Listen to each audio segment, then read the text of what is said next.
आइतबार पोखराबाट जोमसुङका लागि उडेको तारा एयरको विमान दुर्घटनामा 22 जनाको मृत्यु भएको छ। सोमबार बिहानैबाट नेपाली सेनाको नारायणदल गण र उच्च शिखर शिक्षालय खोजी तथा उद्धारका लागि खटिएको थियो। त्यसबीच थाङचाङ गाउँपालिका 2 मा दुर्घटनाग्रस्त विमान देखिएको भन्दै यार्स गुम्बा संकलक किसानले सुरक्षाकर्मीलाई खबर गरेका थिए। सेनाको AI-17 हेलिकप्टर मार्फत दिउँसो सेनाको त्रिभुवन अन्तर्राष्ट्रिय विमानस्थलबाट विशेष फौज बाहिनीको सेक्युरिटी टोली कोबाङमा अवतरण गरेको थियो। सोही हेलिकप्टरमा मध्यमण्डलका सेनापति, रेन्जर तथा विपद व्यवस्थापन टोली लगायतलाई दुर्घटनास्थल लगिएको थियो। तर खराब मौसमका कारण उनीहरूलाई 14,015 मिटर उचाइमा अवतरण गराएको थियो। 9N-AET कलसाइनको जहाजमा 2 विदेशी, 4 भारतीय र 13 नेपाली यात्रु सवार थिए। जहाजमा चालक दलका 3 सदस्य पनि थिए। जहाजलाई क्याप्टेन प्रभाकर प्रसाद घिमिरेले उडाएका थिए। को पाइलट उत्सव पोखरेल र विमान परिचालिका किस्मी थापा थिइन्। जहाज दुर्घटनामा धनुषाको मिथिला नगरपालिका 11 लोटाका एकै परिवारका 7 सदस्य पनि रहेका छन्। संस्कृति, पर्यटन तथा नागरिक उड्डयन मन्त्रालयको तथ्याङ्क अनुसार नेपालमा पछिल्लो 56 वर्षमा 52वटा भन्दा बढी जहाज तथा हेलिकप्टर दुर्घटनामा परेका छन्। यस्ता दुर्घटनामा थुप्रैको ज्यान गइसकेको छ। उक्त अवधिमा नेपालमा भएका जहाज तथा हेलिकप्टर दुर्घटनामा 850 जना भन्दा बढीको मृत्यु भएको छ। नेपालमा पहिलो पटक सन् 1946 मे 7 का दिन जहाज दुर्घटना भएको थियो। रोयल फोर्स एयरको जहाज दुर्घटना हुँदा मानवीय क्षति भने भएको थिएन। नेपालमा जहाज दुर्घटना हुँदा पहिलो पटक मानवीय क्षति सन् 1955 मा भएको थियो। कालिङ्गा एयरको जहाज दुर्घटना हुँदा 2 जनाको मृत्यु भएको थियो।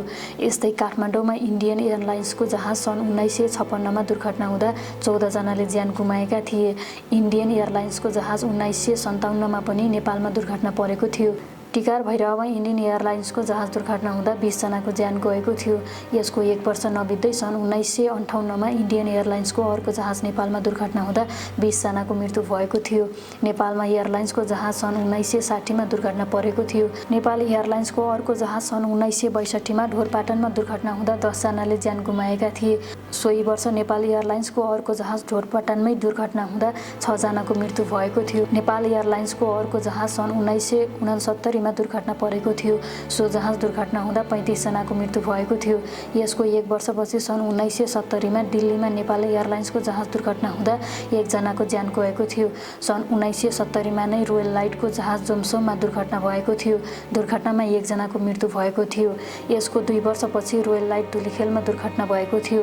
दुर्घटना हुँदा 31 जनाले ज्यान गुमाएका थिए। नेपाल एयरलाइन्सको जहाज सन् 1975 मा काठमाडौँमा दुर्घटना हुँदा 5 जनाको मृत्यु भएको थियो भने सन् 1976 मेघौलीमा दुर्घटना हुँदा 6 जनाले ज्यान गुमाएका थिए। सन् 1969 मा लाङटाङमा जहाज दुर्घटना हुँदा 6 जनाको मृत्यु भएको थियो।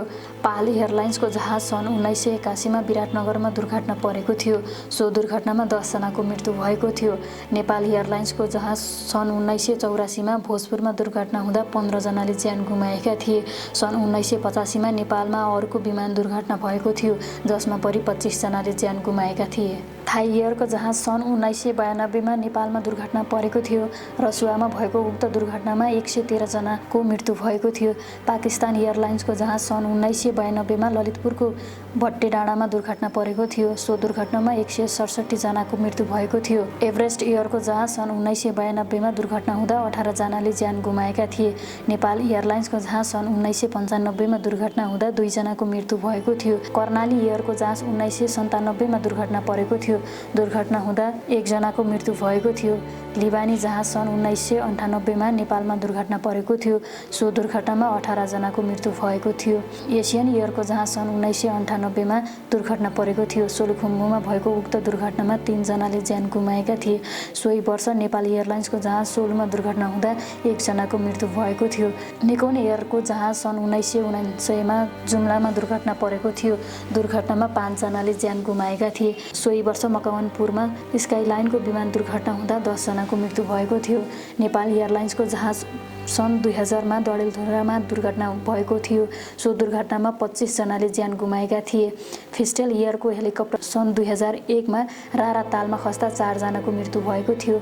यस्तै स्काइलाइनको जहाज सन् 2002 मा सुर्खेतमा दुर्घटना भएको थियो। दुर्घटनामा 4 जनाको मृत्यु भएको थियो। साङ्ग्रिला एयरको जहाज सन् 2002 मा दुर्घटना भएको थियो। कास्कीमा भएको उक्त दुर्घटनामा 18 जनाको ज्यान गएको थियो। यति एयरलाइन्सको जहाज सन् 2004मा लङजुङमा दुर्घटना भएको थियो। सो घटनामा 3 जनाले ज्यान गुमाएका थिए। एयर डाइनेस्टिक जहाज सन् 2005मा दुर्घटना परेको थियो। दुर्घटनामा 3 जनाको मृत्यु भएको थियो। यति एयरलाइन्सको जहाज सन् 2006मा दुर्घटना भएको थियो। जुम्लामा भएको उक्त दुर्घटनामा 9 जनाले ज्यान गुमाएका थिए। सोही वर्ष यति एयरलाइन्सको अर्को जहाज लुक्लामा दुर्घटनामा परेको थियो। सो दुर्घटनामा 19 जनाले ज्यान गुमाएको थियो। अग्नि एयरको जहाज सन् 2010मा दुर्घटना भएको थियो। मकवानपुरमा भएको दुर्घटनामा 14 जनाको मृत्यु भएको थियो। तारा एयरको जहाज सन् 2011मा ओखलढुङ्गामा दुर्घटना परेको थियो। उक्त दुर्घटनामा परि 22 जनाले ज्यान गुमाएका थिए। सोही वर्ष बुद्ध एयरको जहाज ललितपुरमा दुर्घटना भएको थियो। दुर्घटनामा 19 जनाको मृत्यु भएको थियो। अग्नि एयरको जहाज सन् 2012मा जोम्सोममा दुर्घटना परेको थियो। दुर्घटनामा 15 जनाले ज्यान गुमाएका थिए। सोही वर्ष सीता एयरको जहाज काठमाडौँमा दुर्घटना हुँदा 19 जनाले ज्यान गुमाएका थिए। नेपाल एयरलाइन्सको जहाज सन् 2014मा अर्घाखाँचीमा दुर्घटना परेको थियो। दुर्घटनामा 18 जनाको मृत्यु भएको थियो। सन् 2015मा अमेरिकी सेनाको हेलिकप्टर दुर्घटनामा परेको थियो। भूकम्पपछिको राहत तथा उद्धार कार्यक्रममा खटिरहँदा हेलिकप्टर दुर्घटना भएको थियो। सो दुर्घटनामा 13 जनाको मृत्यु भएको थियो। सन् 2015मा नेपालमा अर्को हेलिकप्टर दुर्घटना भएको थियो। उक्त दुर्घटनामा 4 जनाले ज्यान गुमाएका थिए। तारा एयरको जहाज 2016मा दुर्घटना हुँदा 23 जनाको मृत्यु भएको थियो। युएस बाङ्ला एयरलाइन्सको जहाज त्रिभुवन अन्तर्राष्ट्रिय विमानस्थलमा सन् 2018मा दुर्घटना हुँदा 51 जनाको ज्यान गएको थियो। सोही वर्ष अल्टिच्युड एयरको हेलिकप्टर नुवाकोटमा दुर्घटना भएको थियो। हेलिकप्टर दुर्घटनामा 6 जनाको मृत्यु भएको थियो। सन् 2018मा नै मकालु एयरको जहाज सिमीकोटमा दुर्घटना भएको थियो। दुर्घटनामा परि 2 जनाले ज्यान गुमाएका थिए। एयर डाइनेस्टिक हेलिकप्टर सन् 2019मा ताप्लेजुङको सिस्नेरी भिरमा दुर्घटना परेको थियो।